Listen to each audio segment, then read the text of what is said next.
Report Nigerian officials demanding for bribe. Tinubu tell Qatar investors.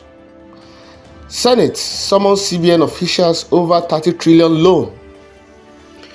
Food crisis in Nigeria. Tight security at Nema's stores. Has hoodlum loots FCT warehouse. Details of that story can be found inside the Punch newspaper this morning. Tom Polo canvasses more crude oil output.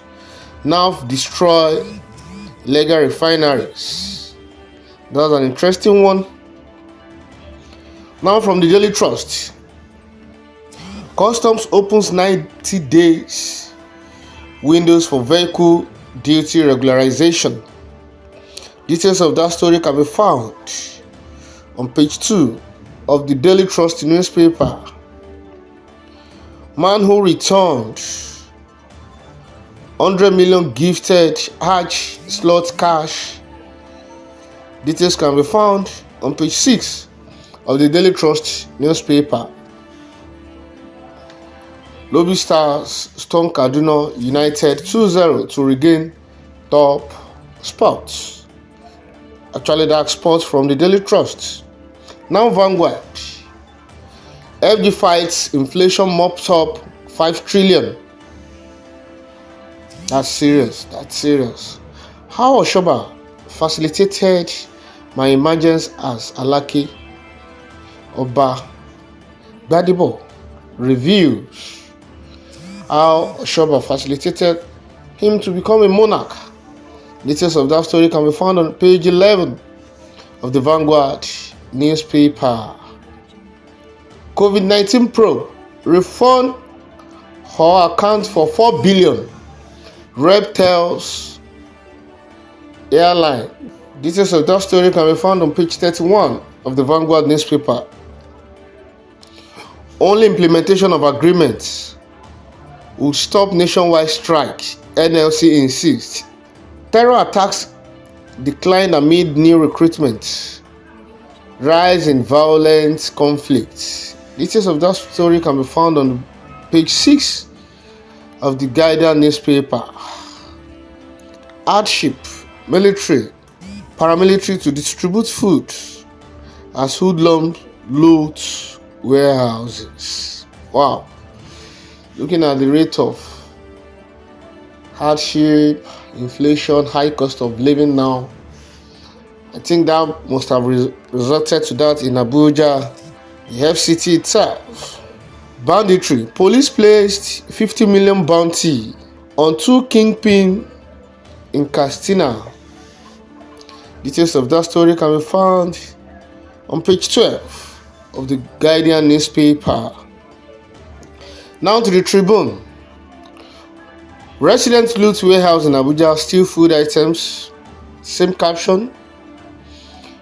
More reaction through regulatory action on BDC operations. Adesina receives Awolowo leadership prizes.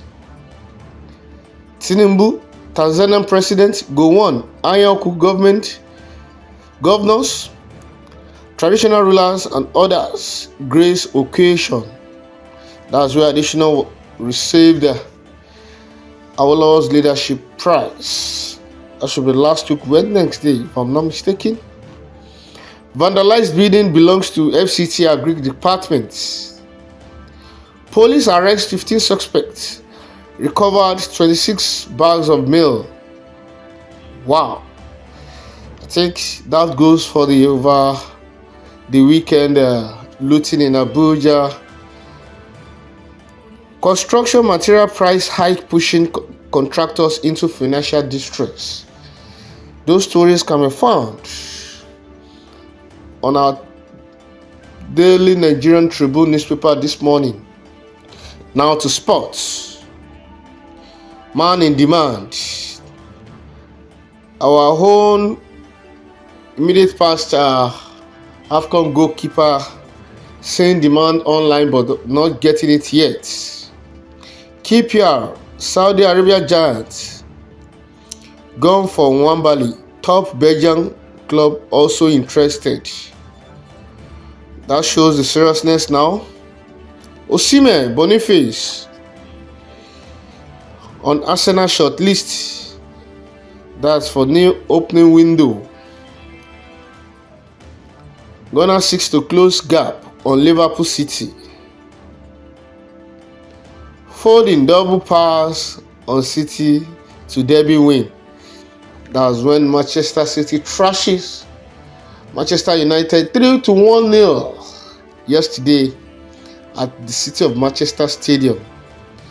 The victory just came behind. First and foremost, Manchester United took off the match, but eventually, at the second half of the match, it was like a film where Manchester City dominated the field, gaining the match to 3-1 in victory of Manchester City, which makes them the second in position of the Premier League now. Here we wrap up the newspaper review. Join us same time, same station tomorrow, where we have another interesting episode on our daily newspaper routine. Good day, viewers.